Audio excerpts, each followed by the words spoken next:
with jokes. He knew every single story. He was able to time them perfectly.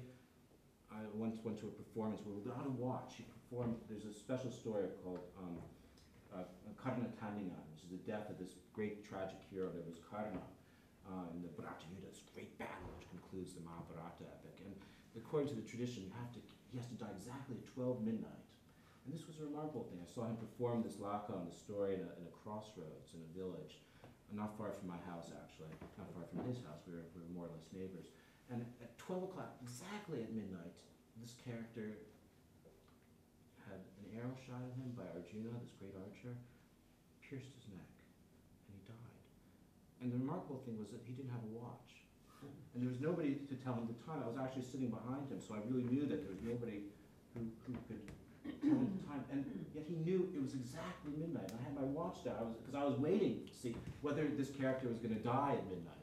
And there was no way he could cheat. I was really, within a couple of feet of him. And I saw this same puppeteer, Kibasari, was somebody who suffered from very serious schizophrenia.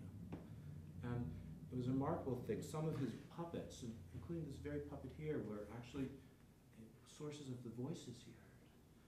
And I'm remembering here the source of the voices. I'm remembering Basari. I'm evoking this pastness of the tradition. And in some sense, this is something also in Roman's film we heard about the sense of communion with the dead.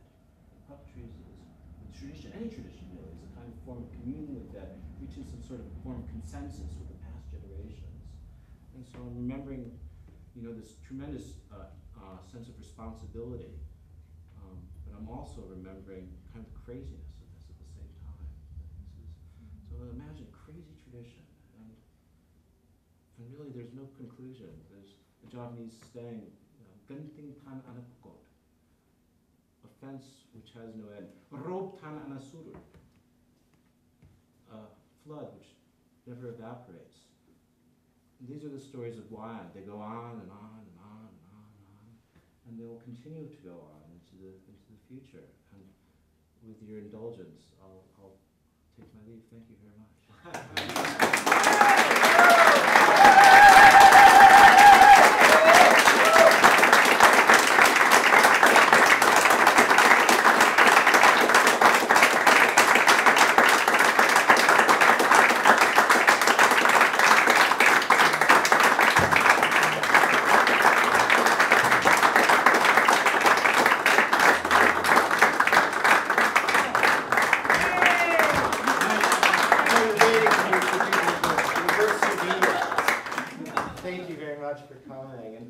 Fill in the questionnaires. You're welcome to stick around.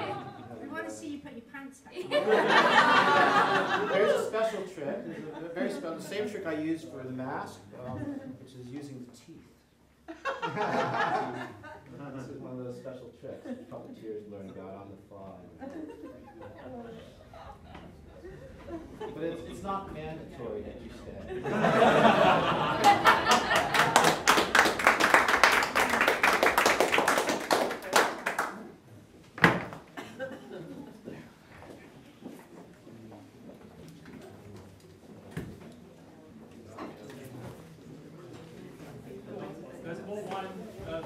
In the atrium, if you'd like to go through, finish it off so we don't have any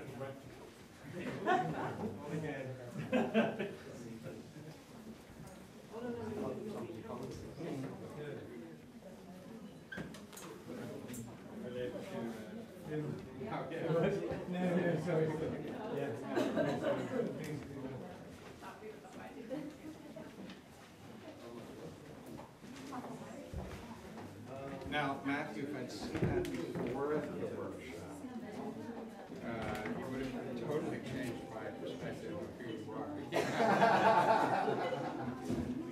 I enjoyed that very much.